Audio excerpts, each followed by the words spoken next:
Hey gang, I'm Nikki LaCroce, and you're listening to Who the Fuck? A show that explores the power of human connection and the profound resilience of the human spirit through compassionate conversations that help you better understand yourself so you can live with the sense of peace, purpose, and joy that you deserve. Each episode offers a safe space for guests to share intimate details of their personal journey and lessons learned along the way as we all seek to answer life's most important question. Who the fuck am I?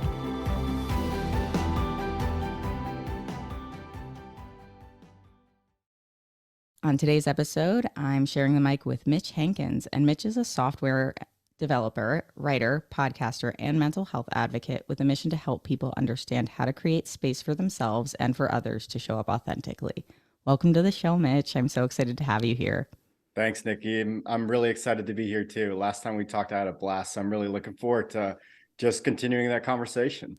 For sure. The thing that really stood out to me when we first spoke was just this really innate positive energy that you emanate. So I'm looking forward to giving a taste of that to the listeners and letting them get to know you a little bit better. As I mentioned, you're a software developer, but a big passion in your life is really helping people as well. So how did you sort of go from being in the headspace of I'm doing something that's deeply technical, I'm looking at code, and then coming away from that, or maybe being in that and thinking, I need to feel more connected to people and I want to be able to share my experiences? You know, there's, I would say, a confluence of events that really happened over the decades. There was definitely a turning point in my life where kind of all those events came together and where I truly internalized those lessons. And really, the best way to explain it is that I have always lived a life of isolation and independence, of believing it is me against the world and I can't trust anyone. I can't rely on anyone. I have to do this myself. I have to take care of myself. I have to protect myself. I can't count on anyone else to do that for me. And that's how I designed my life. And part of that in life experiences that were taught to me, such as my time in the military, that kind of, I would say, exacerbated those feelings of I have to protect myself. I have to look out for myself, especially like being a man means taking care of yourself and not being vulnerable. And I decided to look to the future and kind of project that into the future. So I thought, what career field will set me up for a path of financial success while also minimizing my dependence on other people? And I decided that would be computer programming because I thought it will just be me sitting at a desk. It's a high demand career field, so I can set certain demands around how much I want to interact with other people. And I achieved that goal. And then every time I achieved certain goals like that, I would push the boundaries farther. I would say, now I want to make more money, or now I want to work 2 days from home. And then I made more money and I worked 2 days from home. And then I said, now I want to be fully remote from home and I want to make even more money. And I kept pushing that boundary farther and farther and farther. And the more I achieved in that arena, the more I realized the emptiness I felt inside of me. And I think really the moment that it came together most is when I wanted to push my financial goals for even farther. And I decided to buy real estate, but the area I lived in where I was very happy at the time, San Diego, it just really wasn't affordable with my goals. So I decided to move to Columbus because there was still affordable real estate investments there. And I packed up all my stuff and I left my friends behind and just moved across the country. And I went to Columbus and I ended up making really good friends there. But it's really there that I discovered, like, I have been putting everything behind just in the singular goal of becoming financially independent. And I realized that I wasn't building community. I had no reliable close friends that I've been in touch with for years. I didn't have a sense of belonging. I had all these core beliefs that I always had with me, like I'm not a person of value, I'm not worthy, I'm not lovable. And I kind of made that into a self-fulfilling prophecy because I wasn't a person that contributed anything to anyone's life. And it was at that point that I really realized, here I am in a new city that I'd never been before just because I wanted to buy real estate. And I've achieved another financial goal. I live for free because I have my tenants paying my rents. Every month, my net worth is going up, and yet I'm unhappier and unhappier. And then I decided to just go the opposite end. I thought, let me focus on really building community and put money on the back burner and just live in the here and now and see what comes out of that, what happens. So I got in the car, I sold my duplex, I drove all the way back from Columbus to San Diego, and I ended up being able to buy a beautiful home here and building community and really becoming someone that I feel people can depend on when they need it. And I've never been this happy. I love that. The self awareness that you have is so apparent. And there's a couple of things that I want to dive into on that. The first is addressing the fact that you very much recognize that your desire and or need for independence was guiding you for quite some time, and that independence was because of a sense of reliability and knowing that like you could count on yourself. So it was, let's say, quote unquote safer to only rely on yourself, because if you don't need other people to make sure that things are okay, then you are in a position where you can't be disappointed or let down or hurt by somebody else. I think a lot of times people have that feeling when it comes to that isolation. You spoke about how when you were in the military, that factored into that belief. Do you feel that was something that you had cultivated when you were younger as a sense of self? Or do you feel like that was something that was embedded in you over the time you were growing up as well? Yeah, it's a really good question. As with most things, it definitely started in childhood. I think the military just can really magnify certain aspects of your personality, just like a lot of demanding career fields can. Growing up, I had a very supportive and loving family, but also people that carried their own issues with them. And that's how generational traumas tend to work, right? People can do their best and they can do their best in the moment. And then you look back a few years and you say, I did my best, but some things still went wrong. And I would say I was a very unusual child. I was very curious.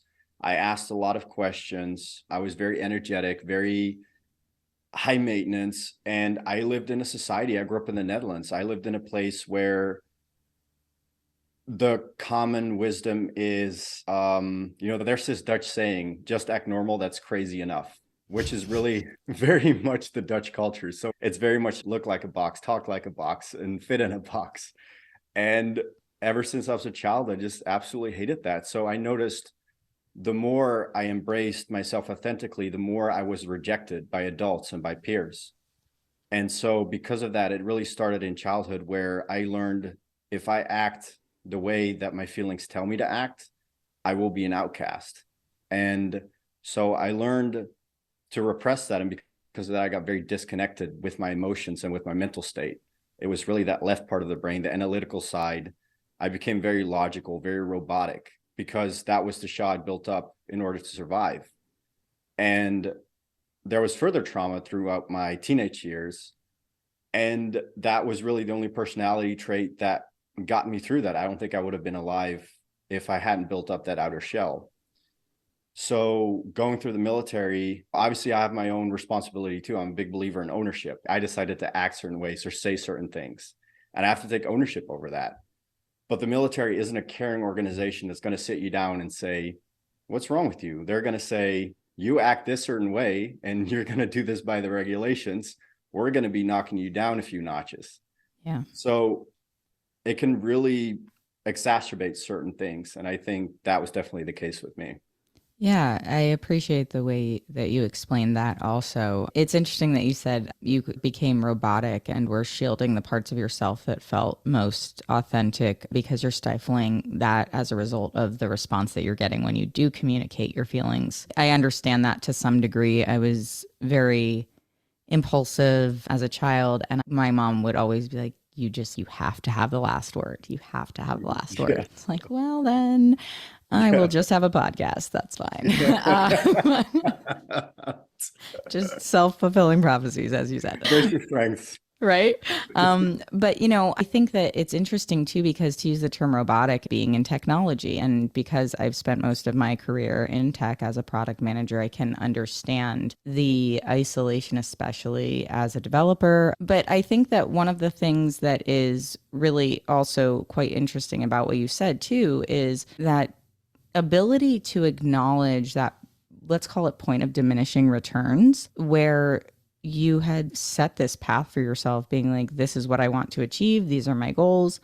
I know that the journey itself probably wasn't linear, but like the perception of the journey is pretty linear. I go to school, I get this job, I make this money, I make this investment, I then do this, I then do that. And we follow this straight and narrow. And that's something that is becoming quite disrupted at this point. I think people are gaining that sense of clarity that you found, which is, yes, I'm good at this. Yes, I'm capable at doing this. And yes, it's giving me something that I want. But that thing that I want isn't also the thing that makes me feel fulfilled. Yes. I want to say it feels a little dishonest to yourself in a way. And not to say that it's inauthentic in that regard, but it's just there's a gap between who you truly are and what you're actually doing. And what do you do to fill that gap? And it sounds like you making the decision to move back to San Diego, which I love that you did that. There's such a massive difference between San Diego and Columbus, Ohio. Yes. That's just a whole conversation for a different day because, like, the culture shock of that situation just boggles my mind. It really highlights the fact that we have the option to make these choices, and we often feel very pigeonholed into decisions that we've already made. And I was actually speaking to a guest yesterday about this, where she had made the comment that people often think when you decide something, that is the choice that you've made. And she referenced the origin of the word decide in Latin means to cut. And so it's basically like you are choosing, this is the specific path you're going down, and that's the way that it's going to happen. And it is important to acknowledge that you can find yourself on a path that you've chosen at some point and say, you know what, I don't feel like this is what I want anymore, or this doesn't feel good to me. It doesn't bring me joy. It doesn't make me feel fulfilled or happy or whatever it is that you're seeking. So you do have to take a moment of pause and give yourself the space to be able to turn around and ask, what is it that I need? What is it that I want? What am I seeking that is missing now? And so I'm curious, you mentioned the lack of community that you felt, and you created your life in a way that would keep you isolated. Was there any particular moment that you were able to acknowledge, like, I feel very isolated, or I'm able to see clearly that I don't have that community that I want? Or was it more of a gradual unraveling where you were realizing emotional needs that aren't being met and I need to find people to help support that? I would say there were really two defining moments for me, one emotional and one where I was able to put words around it. The emotional aspect came the first night that I arrived in Columbus. I'd driven for about 2 days or so, and I had my dogs in the car. I had all my possessions, everything that fit in my Prius, I took with me. Anything that didn't fit, I threw away. So you brought your dogs. It was you and your dogs and your Prius, because that's what fits in a Prius. Yeah, exactly. Yeah. And some clothes, which is, I mean, I have 3 sets, so we're good. And then the first night I got there, and like I said, I'd never been in my lifetime, I'd never set a foot in Ohio before. So I bought this place and I'd done my research, like I knew the math worked, but I just never been there. I didn't know anyone. So, we pulled up to the house, and I just remember sitting against the wall in the living room. And at that time, I had just moved from San Diego, place on the cliffs where I was surfing every day. So I had this weird thing where if I closed my eyes, I could feel myself being lifted up and down by the ocean. That was happen anytime I closed my eyes. Like when I laid in bed, anytime that I closed my eyes, I would see waves coming at me and feel myself going up and down. And it was the most soothing thing that I've ever experienced in life. And I was sitting against the wall and I closed my eyes and I felt that feeling. And it was at that moment that I realized that I didn't know anyone there and that I wouldn't have that water nearby anywhere. And all I did was just cry. And I just thought, like, how can this be a good thing? And like I said, I did end up really making good friends there, amazing people. But that first night, that kind of set the tone of, wow, I was not expecting it to cut this deep. And at that point, I don't think I could even really verbalize why I was feeling those things because I was still so disconnected from my feelings. But it was at that same time that I decided to go into therapy. I wanted to try this technique called EMDR therapy. I pause for a second and ask you to explain that. And I know what EMDR is. It would be helpful maybe if you can just explain a little bit for anybody who might not understand what that is? I'd be happy to. The best way to say it is that trauma is like knots in the brain, just like knots in a rope. And the idea is to unknot the brain to make everything fluidly connect to each other again, because trauma is just disconnections in the brain, which causes lots of issues, obviously. EMDR kind of revolves around using different techniques. Like some of them use tapping devices, other use sounds and things like that, and reprocess traumatic memories in such a way that they become a cohesive whole and reintegrate it with the brain. That was such a And great summary of it.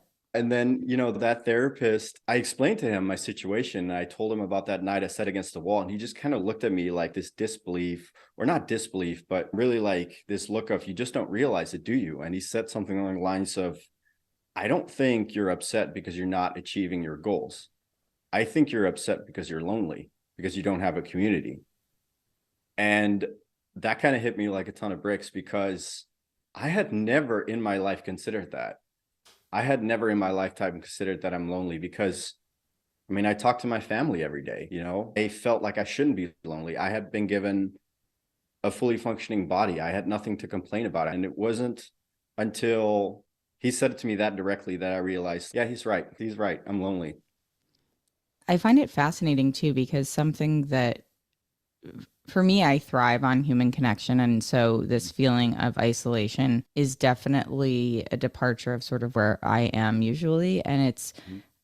a result of actively cultivating community, even though I did feel like I lacked a sense of belonging a lot of my life. I think having that community and finding even just like the rare person in a moment of feeling loneliness, I would find another person who was maybe feeling the same way I was, find that relatability and be able to cultivate some sort of relationship there. And growing up, I just think about middle school where it's like, ugh, just like the worst years. You're like, just not the best version of yourself at all. You have no idea what's happening in the world. You're kind of an asshole most of the time. I just had these various groups of friends, but they were like rotating based on any circumstance. And Yeah. so I think I lacked like that consistent connection. And that was something that became really apparent to me when I went to college. It was like, okay, like you have roommates and you have these friends from class and stuff, but like Yeah. who's your core group of friends, you know? And I think that was the first time for me that I like really felt that sense of it is about community and it is about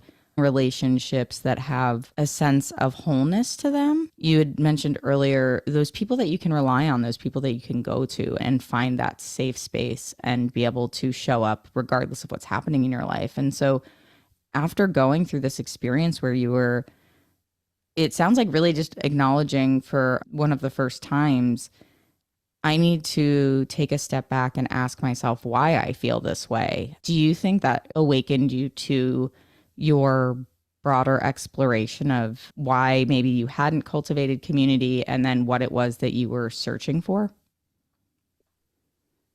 Absolutely. Yeah, it definitely set me out on that trail. And I think I started realizing that I had never set out to create relationships like that because they didn't feel safe to me. My beliefs revolved around things such as, if I trust someone and I invest someone, those people will just end up hurting me. And if I give someone information or if I rely on someone, that will just be used against me at some point.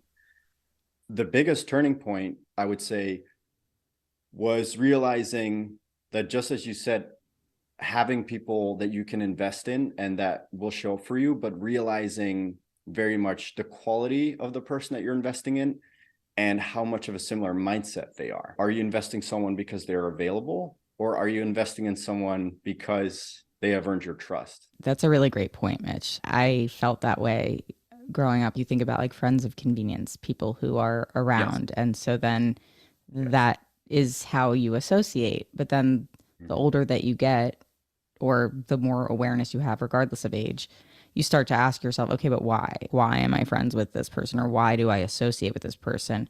And that can even be with family too, right? Like you can have feelings of, I don't feel at home with my family. I feel at home with my chosen family. And the fact that we have the ability to navigate that is really, I think, a beautiful thing as human beings, but it also requires a lot of inner work to get to the place where you establish why that's where you are to begin with. And it sounds like that was definitely part of the journey for you, was really understanding your desire for safety had transformed into this space of isolation. It's almost like it was tactically by design, but like emotionally it wasn't by design. You know what I mean? Exactly. I don't know Yes. that makes total sense, but It makes 100%. It was being logical. It almost feels to me like at that time, my emotional brain was just shut off. And of course, you can't shut it off. I mean, I even remember doing research into reducing emotions. Like I remember reading this story. I think his name was, no, Nicolas Cage is the actor, but it's something Cage, Thomas Cager. It was this guy in the 19th century who was working on the Amtrak rail tracks. There was this horrific accident. This steel pipe oh my got, God, Phineas Gage is the guy's name. that's it. It was the See, that's close to Nicolas Cage. potato, Mitch, whatever. I just love how I talk about these things. See, this is what I mean when you got to find similar-minded people. Like, this is exactly what I mean. Like, I barely tell the story and you already know what I'm talking about. Oh my gosh, that's too funny. Okay, sorry, go on. So the guy's name's Phineas Gage. He was a railroad worker. A part of his brain got damaged, and it was I believe the amygdala, which is really alarm center of the brain. Like, it's in the brainstem, the most primitive part of the brain, and it kind of, releases. If you go flight or fight, all that is triggered by the amygdala. And his part of his emotional regulation got destroyed, so he felt no emotion. And to me at the time, that sounded incredibly amazing. Like that's the mindset I was in. But when they followed up with this guy, because he survived, but it turned out that he had no motivation to do whatsoever. Like he knew it was important to go shower or to brush his teeth, but he didn't do it. Like he knew that he had to go out and do things or make money, but he didn't do it. He just had no urge to do anything. And that's because if we talk about emotion and we go back to etymology, to the root meaning of words, emotion is Old Greek for energy and motion. Emotions are what make us do things. So if I learned that by being so logical and by completely cutting out the emotional aspect of myself, back to robot, I became this robot that was only really going through the motions and pretending to have a successful life. But on the inside, I mean, I didn't really care whether I lived or not. Like it was just this state of flux where You were I could, existing, but you weren't living.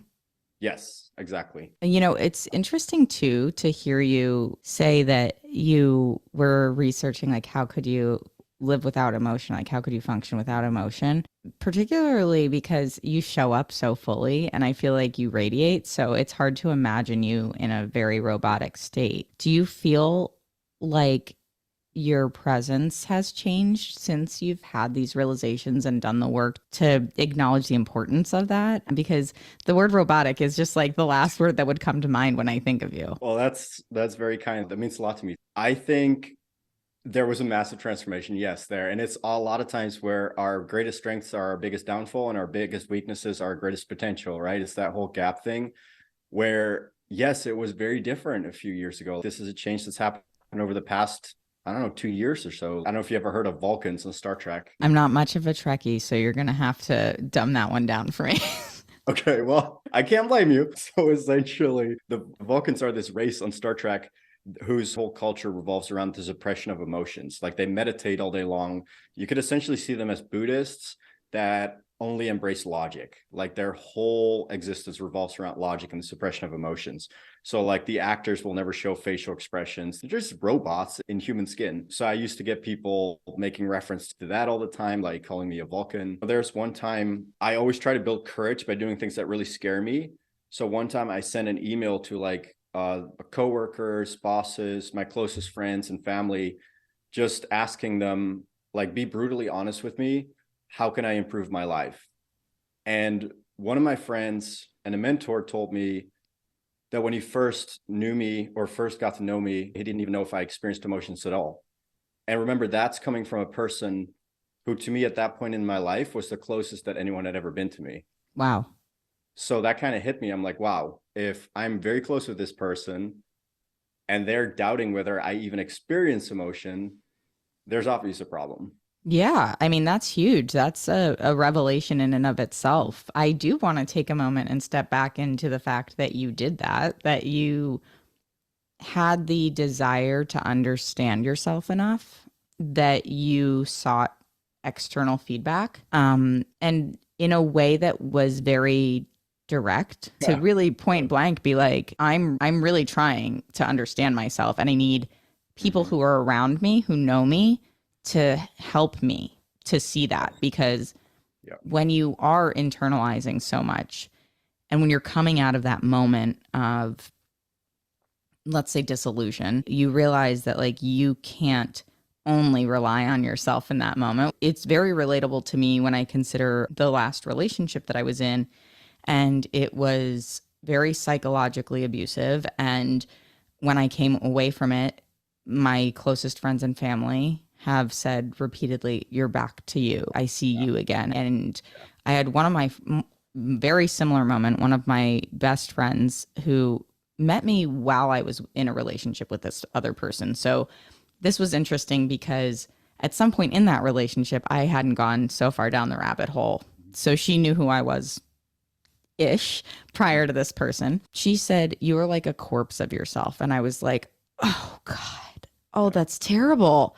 I hate that." And then I was like, "Thank you. I needed Yeah. that. I needed to hear that because I needed to understand what it was from the outside looking in a way that wasn't critical of me, which is why I internalized so much of it while I was in it. I was worried about judgment. I was worried about just creating chaos in other people's lives. And so it was like internalize, internalize, internalize. And then once you're ready to expose that wound and try to heal it, you do want that feedback from other people, because you start to question, like, why did I do Yeah. this way? Or was there something that like I missed or something I should have done differently? What is it that will help me be more secure in myself to be able to move forward with more intention and with like a better sense of who I am, so then I can lead a better life? As I said, it's not a one to one, but like that feeling of, I want you to tell me what your experience with me is so then I can understand my own experience better. 100%. That makes me curious because I think you brought up such a beautiful and powerful point. And I think to anyone listening, I would ask you, how did you learn to take that comment that your friend made as something that you could thrive on instead of seeing it as an attack? Like, how were you able to use that for good?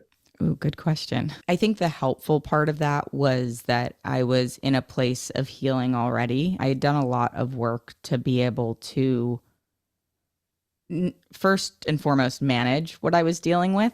I don't know if you feel this way, but I don't think it's like a you just dive right into healing. It's like you're trying to No. figure that shit out first, and we're like, okay, what's happening here? Orient yourself to the situation, manage it in a way that like you can still function, but then also be going down this journey. It's like a little bit of a trickle effect, because at least in my experience, I think it would be very difficult to just dive right in with both feet and feel completely uninhibited in trying to heal, Yeah. because so much of what we do to avoid discomfort is slow drip our healing process. It's like, okay, well, first thing I'm going to do is this. And they're like, okay, then this. Once you get more comfortable with it, it's a lot easier and you get into the flow of it. And eventually you're smooth sailing. Love that. To give a surfing analogy, I would say get on that little wave first. First thing you're trying to do is stand on the board, okay? You're not trying to hit a massive wave first time out, I okay? love it. Because I love when you catch a wave, it's so great.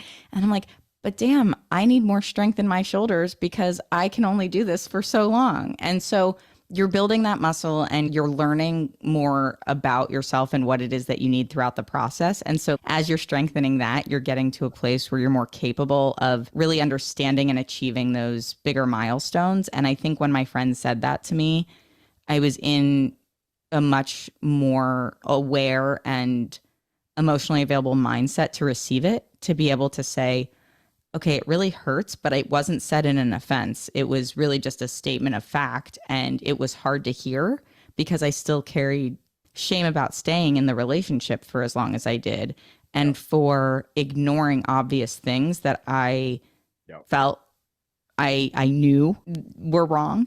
And so it was really interesting to hear that perspective, because this is a friend of mine who I consider family. This is somebody who's a sister to me. It's like the thing that somebody can't or won't say to you when you're in the situation, but when you look back at it and you're like, you're right. And then the thing that I've taken from that the most is as I've moved further away from that relationship, as I've healed more, I can receive that feedback and acknowledge it with a lot more objectivity. That is super, super accurate. I was a shell of myself and I didn't even realize it because I was so preoccupied with all the shit that was going on in my life. So Yeah. I think that's a really good question. And it's the evolution of healing, I think, is the short answer.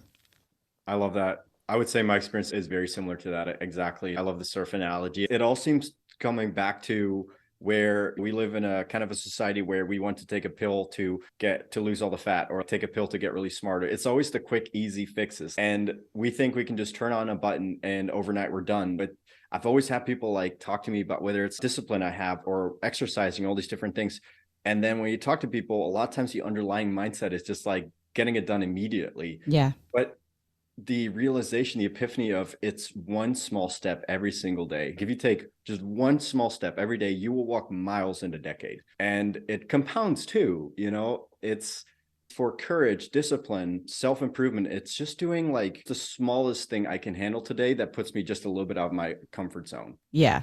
Yeah, that's a great mindset to have. I mean, and thinking about that, you have had a lot of life experience. You have a variety of life experience, I think is a good way to refer to it. What is it that you think where you are now compared to where you were then has been really the most transformative thing for you? Has it been cultivating that community and being really intentional about it? I would say, yes, it's cultivating the intentions. It's really been getting in touch with who I am as a person and using that knowledge to build the courage to live the life as that person and then attracting the right people. I don't think it's so much as, all the times we're really focused on, oh, I want to have these and these people around me, but it's cause and effect. You start by attacking your own insecurities and wondering like, what are my triggers? What sort of things upset me? Is it when my partner looks at someone else? Is it when somebody doesn't respond to me soon enough through text? What are my triggers? And what sort of things make me happy in life? And then start doing those things. And then you start believing yourself. You start trusting yourself because it feels right. When people can see that confidence and they can see that you don't care what society wants you to do, you don't care about what expectations are, you just live by what feels right to you, then all of a sudden you start attracting the right people that support you and that want to do the same things, that want to see you succeed. Yeah, I just got goosebumps because it's so relatable. In particular, that piece about really shedding the expectations of other people and the magnetism that comes with that. This was something I talked about in therapy very early on, that I've just always had this pervasive insecurity. And when you made the comment about when people take a longer time to respond on text, the same friend who told me that I was like the corpse of who I was knew when we first met as friends that I communicate in lengthy form. And she was like, if I don't respond right away, it's not because I don't care or I don't have a response. In fact, it's probably that I have a response, but I don't have time to respond to the same depth. I just want you to know that because I know the way your brain works and I know you're going to think something that is not true. To be able to feel so seen by somebody that I knew for such a limited amount of time at that point was really unique and gratifying.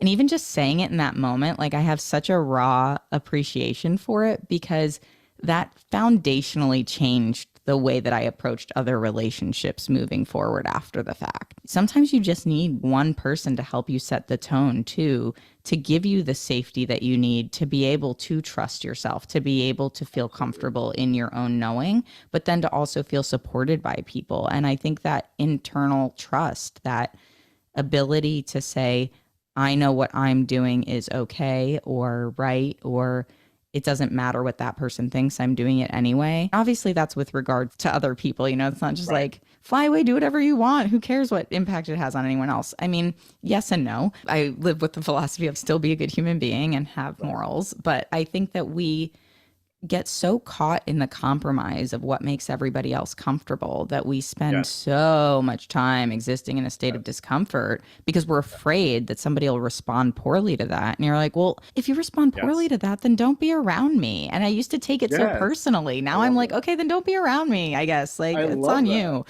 Yeah, exact same here. I couldn't agree more. I've literally told friends where I'm like, listen, and they end up respecting it, but where it's just like, this is my truth. I'm speaking my truth. I understand that it's different for you. I've even had this conversation with family where it's like, I understand we all live in a different reality. All I'm doing is what feels right to me. And you don't have to agree with it. It only needs to be expressed. And we can choose to walk together in life, or we can choose to walk separately for a while. But if you don't like it, then don't hang out with me. Like, I cannot change who I am to appease you, because I will be miserable. I will Yeah. be a shell. I will be a corpse. I can't do that. Yeah. And I think you make an interesting point too, which is that other person has the ability to decide that as well, right? So Right. it's like if you don't want to spend time with me, then that's okay. One of my really good friends says this a lot. It's like, I'm not for everybody. And it's Mhm. true. And I've probably mentioned it on other episodes because it's so valid. It takes hearing that sometimes to be able to acknowledge that within yourself, to be able to be like, you know what? It's not about me. And if it is about me, that's also okay. And one of the things that I think is so valuable in what you've been saying too is that ability to decide where you spend your time, where you put your energy, and that it is ultimately within your power to make that choice. And so Yes. when you came away from this feeling of I'm isolated and I don't have the community that I need to change that and I want to change that, it really started with you going inward and saying, what is it that is going on inside of me that makes me feel like I want to be alone or I want to be by myself without a lot of external influence. But then you went on this really significant journey of transformation to come around to being so open and so available and so willing to express yourself. Like, how do you feel looking at that and knowing that you really dedicated that time to yourself to be able to get to a place where you're feeling more joy and gratitude for your life and you have people to share that with? Right. I would say it's one of the hardest things I've done in my life. I've done a lot of things that took courage, like jumping off of high cliffs or jumping off of bridges or doing extreme sports or skydiving. All these things, they're nothing compared to the courage you have to build in our society to really fully embrace yourself. And it's not something that you once do and it's done. It's a journey every single day.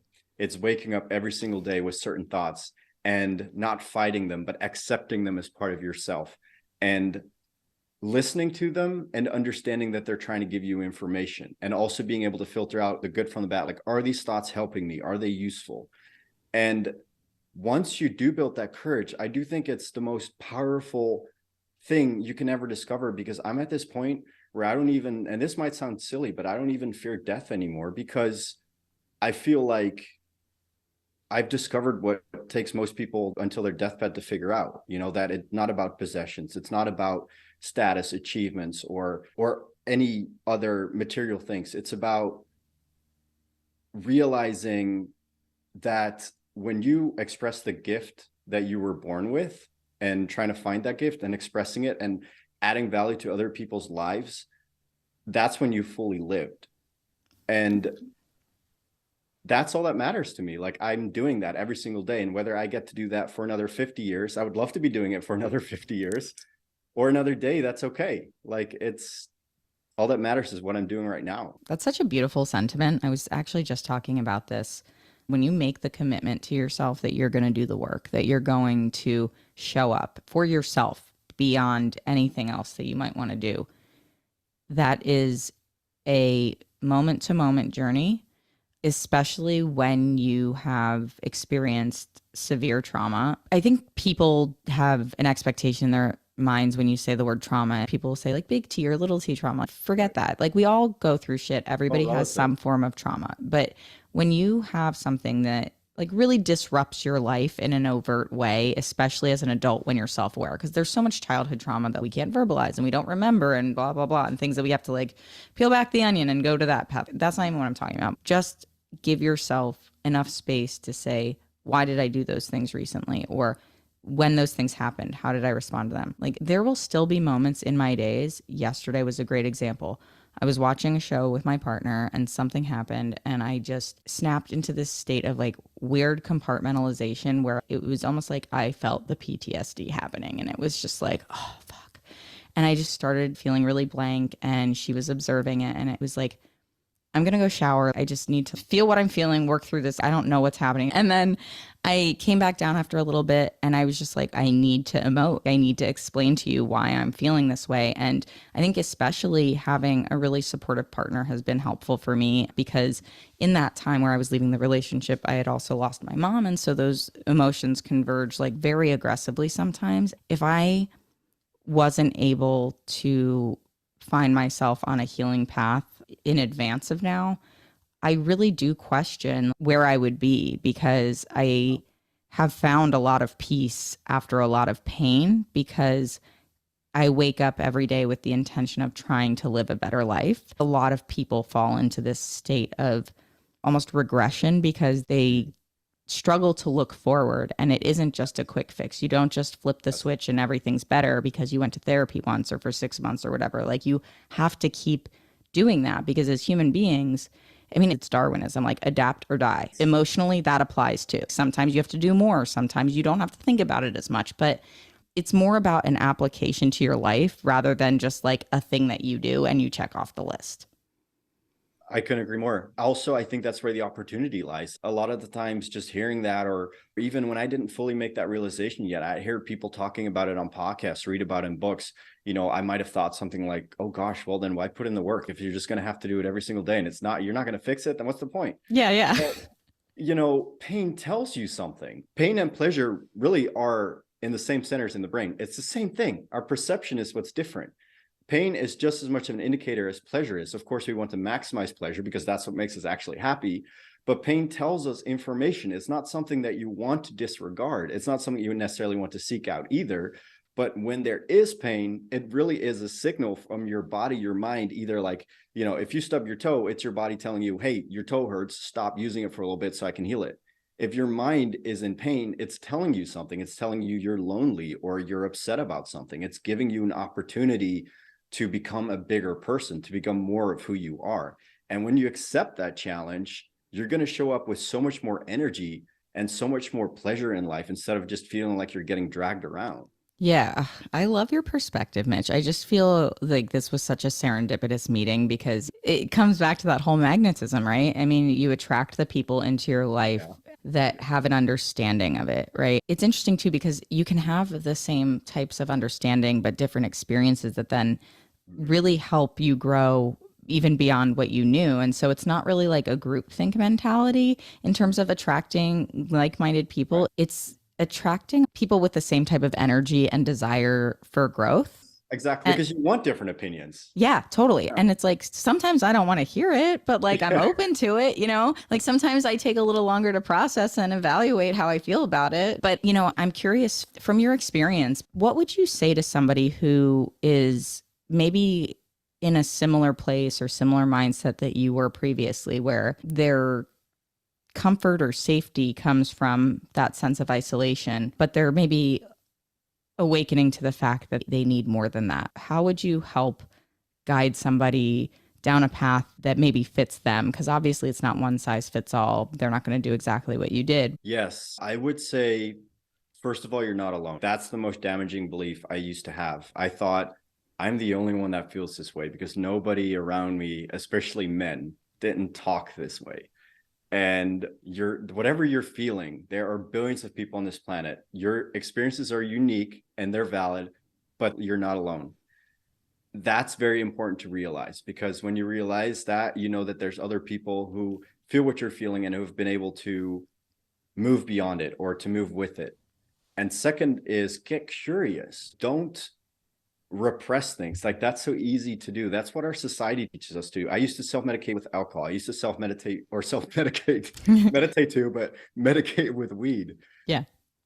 That's all just suppressing curiosity. Like you wouldn't be doing that if you're already happy. Like you wouldn't have a need to do that. Like, you're pressing pause on whatever it is that you're feeling, basically. Yes, you're saying I'm too uncomfortable to deal with this right now, so I'm going to find a distraction. And that's okay. We're human. Like we all do that. But if you continuously do it, you're going to get disconnected and disconnected, more disconnected, and just get more confused. So realize you're not alone, get curious about where you're feeling and lean into it. Like if you're curious, if you're staying at home all the time, and especially like post-pandemic, and you feel like you don't have a core group of friends, or get curious about like, well, what would you like to do? Would you like to be in a book club, or would you like to play games with others? Would you like to start board games? Would you like to do physical exercises like climbing or like hiking? Go find groups that do that and try it out. Like you don't have to commit to like a year. Go try things that feel that you're curious about. And once you start doing that more and more, you're going to get like this level of insight into yourself that starts attracting people to you. It's really just building a belief in yourself by understanding that you can relate to pretty much anyone, and you just have to relate to the people that bring out the best in you. Yeah, you spelled that out really well. The curiosity piece of it is so instrumental. Yeah. It really is the linchpin to getting where you want to go. You know, it's interesting because right before I met my partner, I had gotten to this place where I was like, you know what? I keep entering these toxic relationships with people. I've done it my whole life. What is that? Like, I grew up in a loving family. My parents loved each other. What is it about me? What's my insecurity? What is this? And I was in therapy and I was like, you know what? I realized I've never really asked myself what I want or need in a relationship. What are my deal breakers? I wanted somebody who wanted to be with me the same way I wanted to be with them.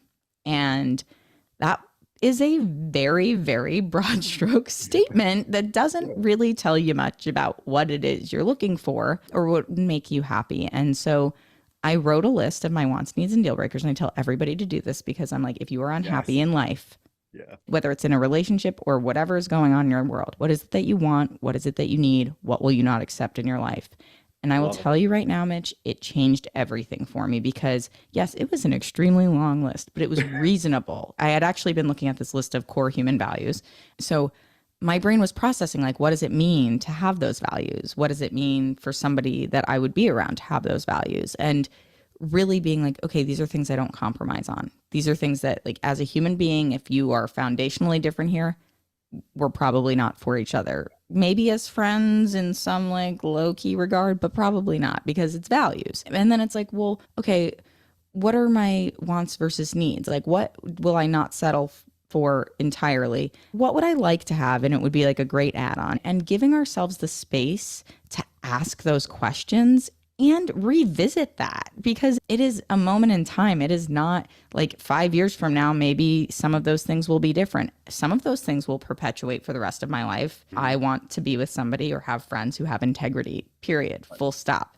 Yep. I'm not wavering on it, you know, but there are other things that maybe won't be as significant at some point, and it's less of the deal breaker mentality, but we have to ask ourselves to know that. And it was such a weird revelation to be like, how have I never done this? How have I never asked myself It's so true. what I want? That seems crazy, but I think a lot of people don't. We're taught to make other people comfortable when we're children. And it's our parents, even if they have good intentions. It's our teachers in school. It's our employers at work. It's our friends, because everybody is very comfortable ensuring like that other people are making them comfortable, but we don't have a clear idea of what our own boundaries are. Yeah. That's so powerful in what you just said. It's knowing what your boundaries are is so important because you can only have respect for yourself if you only let people treat you in a certain way that's acceptable to you. Like if you let people cross a certain line, you're not going to respect yourself. And then you're going to let people do it over and over and over again. It's just going to be this pattern. Yeah, you teach people how to treat you, right? And to your point, I had read this book, Adult Children of Emotionally Immature Parents. I read it too. Yeah. Okay. Yeah. Nice. And it was one of those things where it gave me a lot of perspective and it gave me the ability to have grace for my parents in a lot of ways because I think they raised me very well in the grand scheme of things. I believe that I'm a good human being. I'm a contributing member of society. But I also know that their own limitations created challenges in my life and really flimsy boundaries in certain regards. And you made the comment about employers and teachers as well. These are the societal expectations that dictate when you get to be who you are and when you Yes. have to fall in line. And to your comment about the military earlier, I mean, literally fall in line. Like these are the Yeah. rules that you follow, period, full stop. So Yep.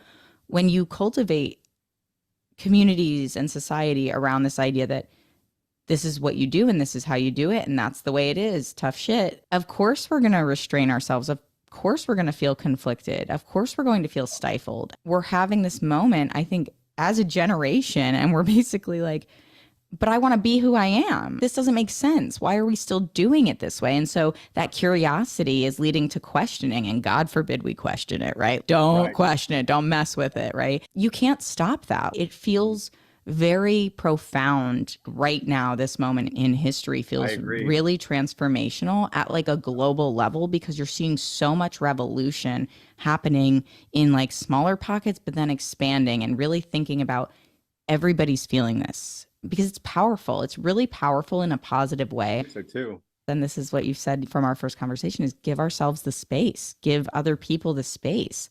And when we all show up fully, I think that inherently creates more community because we're open to it and we want that feeling. It's really fulfilling to feel a true connection with somebody. And how many true connections can you really have if nobody's being themselves? I couldn't agree more. And I think that's why I've always felt like there's been so many benefits to being in like a queer environment where, we have all these people brought together that have just been thinking about what it means to live outside of the bounds of the patriarchy or normative standards. I think I really found that in San Diego too, where for the first time I thought, wow, I'm amongst people that live outside of society as well and challenge the standards and are perfectly happy doing that, Yeah. aren't ashamed or embarrassed. You made a point about community. That's what it is. Like all of a sudden you have people doing that together. And that's when my most painful point of being an outsider really became my strength. And it shined in the community. And the whole community was built around that shared value. And that's why I'm so excited about the future too, just like you are, because it's the new generation that's challenging all these the status quo and is getting curious and is sharing everything on social media. And yeah, it has downsides, but also they're the first ones that don't get all these dogmatism pushed down their throats and that actually get to question the world and maybe make it a better place. 100% agree. Yes, it has its challenges because there's always going to be echo chambers. There's always going to be people that are funneling information that is hateful or inaccurate. There's also so much more fact sharing and there's so much Yeah. more generation Yeah. of ideas and there's so much more collaboration. Even just talking to my dad the other day, he's like, I just don't know how do people who are new musicians that are trying to like get their music out there, how are they marketing themselves? And I was like, well, social media. And I said, and honestly, like specifically right now, things like TikTok, you can randomly meet anybody at any Yeah. given time. And to your point about the queer community, it's like the most popular videos that we have are the ones that where we're making light of situations where lesbians interact and everybody's like, oh my God, me too. So it's like people are engaged because they do want to feel seen. They do want to feel heard. And they also understand that there is this really great opportunity to create connections with people that in any other scenario, absent that platform or the internet in general, you wouldn't meet them, you wouldn't know them, and there would not be this opportunity. So why would we not capitalize on that chance to create a broader community and create more connections so then we can share more ideas and we can create more space for people. It's like we can actually all rise together. It doesn't have to be stepping on everyone's back to get there. It can be a unified effort to create a better world. And that does, I think, as we've been saying this whole time, really start with you and what is it that you want to do to contribute to the world, but also who do you want to be? How do you want to show up? So I really, really, I leave this conversation with just such an immense amount of gratitude for you, Mitch, and for the conversation itself, and to just be really grateful that our listeners will get to hear this because I think there's so much more that we can talk about, and I look forward to sharing those conversations too. I do too. Yes, I'm very grateful too. I always have an amazing conversation with you, but this was particularly a very pleasant Saturday. Yeah, absolutely. Thanks so much again, Mitch. Gang, that's all for this episode of Who the Fuck. If you enjoyed our conversation today and want to hear more, you can check out Mitch's website, thedebuglife.com. And while you're there, you can check out his podcast of the same name. And don't forget to follow Mitch on Instagram, TikTok, and YouTube to stay up to date for when he releases new content. Catch you guys next time. Thanks for listening to Who the Fuck, and if you like what you hear, share the show with your friends, family, coworkers, or anyone else you think needs a healthy dose of introspection and raw authenticity. Feel free to rate and review wherever you get your podcasts. It's always appreciated, and you can also visit whothefck.com to check out more content. Plus, you can follow me on Instagram, TikTok, and YouTube at whothefck_pod to keep up to date with what's new in my world and for exclusive bonus content. Catch you on the flip side.